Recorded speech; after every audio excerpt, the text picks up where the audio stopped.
Hello, everyone. Welcome to Developing Palates. I'm Aaron Loomis coming to you from the Drew Estate studio. With me today is Seth Geis. How you doing, Seth? Doing well. We're gonna rock and roll. Actually, we're not gonna rock and roll.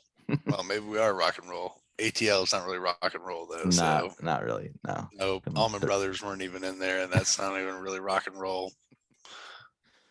All right. So today we are talking about the ATL Libertad Robusto. Cigar is 5 inch by 50. Comes out of the Tabsa factory in Nicaragua. Wrapper is Nicaraguan Corojo. Double binder, Nicaraguan Criollo and Corojo. Filler is Nicaraguan Jalapa and Esteli. Price point is $9.25, and the cigar was released in February of 2021. So with all that out of the way, Seth, what was your overall experience like with this cigar? Yeah, listen, really nice looking cigar, if I remember correctly. Like, actually, it wasn't. That doesn't look too good. That's not. That's a bad photo. Actually, but for a Topsa, it looks pretty much in line. Yeah. Nice little pigtail. The bands really pop on it. But the first third begins with some earth, sweet spices, coffee, and leather notes. There's bits of cocoa, medium full strength and body. As the cigar progressed, the strength of body remained. It kind of went back and forth between showing more pepper, but also just like that coffee and cocoa quality. Um, Decent construction throughout. Just kind of good to average, but enjoyable. What about you, man? Yeah, for me, the cigar began with heavily toasted oak and sharp baking spice. Baking spice kind of transitioned to black pepper fairly quickly, and a little bit of mustiness joined in a bit later. Second third saw some dry earth join, while the final third saw the toast level become quite heavy. Overall, the flavor profile was average throughout. Burn issues were a bit of a bummer, but didn't really drag the profile down, it seems. So price point's okay.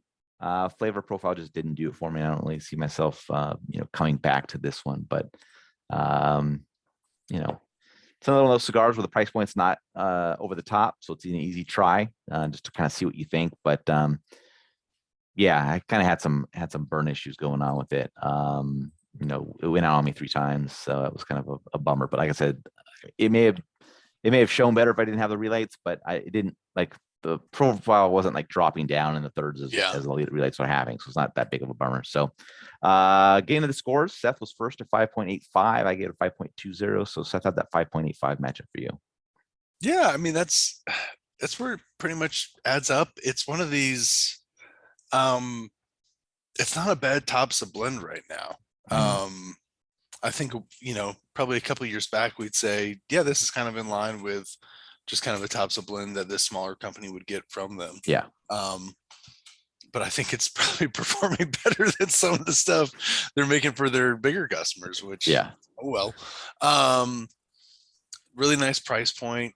I'm not going to go hunt it down. But I think if they ever came, like, if they ever came to like Phil's and there was an event, I would definitely get some. Yeah. If I was in, at a shop in Atlanta, it was there, I'd get them. Right. But that's probably the extent of my purchases on these. Yeah.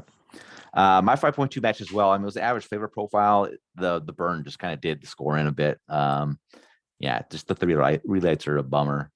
They don't let the profile show its true colors, and it's not a good time when you're having to relate that many times. So yeah, unfortunate. We've smoked some of the other lines. For me, it's shown a little bit better.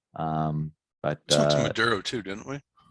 Yeah, we smoked the Magic, which That's is right, the purple bands. Yeah. Yeah. So I think that one did better for me than this one did. But yeah, I mean, obviously you had better construction, so it's not that it's necessarily something that's typical for all the cigars. But maybe I just got one of the bum ones out of the box. So, but yeah, I mean, got one that was more in line with the factory, and I got one that was just. Yeah, I mean, Tabs is not known for perfect construction. They're not a AJ or something like that. So they're not getting that easy. They're not getting that easy scores. Yeah, exactly. So, any other final thoughts from you on this cigar? No, I mean, it's just a lot of averages this week, but good price points. Yeah, it's one of these things. I don't get.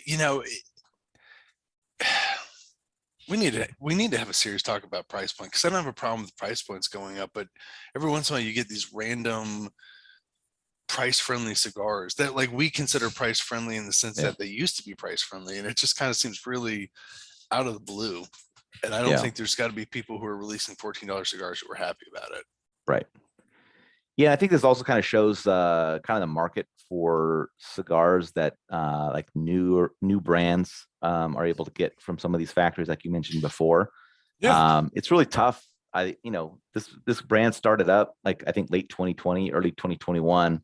it's a tough time to do. It's a tough time. I mean, tobacco's kind of a struggle to get. And then Caps is has been a hot factory. A lot of people are going to them for cigars. So trying to work your way in there and get a good blend. Not saying that the factory doesn't produce good blends, but just saying like a smaller company, doesn't maybe not get the cream of the crop in regards to what blends are coming out or the top of the line tobacco. And maybe just trying to fit this price point just kind of worked out with what they had. So Yeah, but they ATL they've done different factories for each of the lines, so it's not like they're all tied into one factory. So they have opportunities to pick and choose what they're doing. So definitely looking forward to other blends that they come out with. So all right, if you just catch this video on YouTube, be sure to subscribe to us. But also check out the full written review on the website, developmentpalates.com.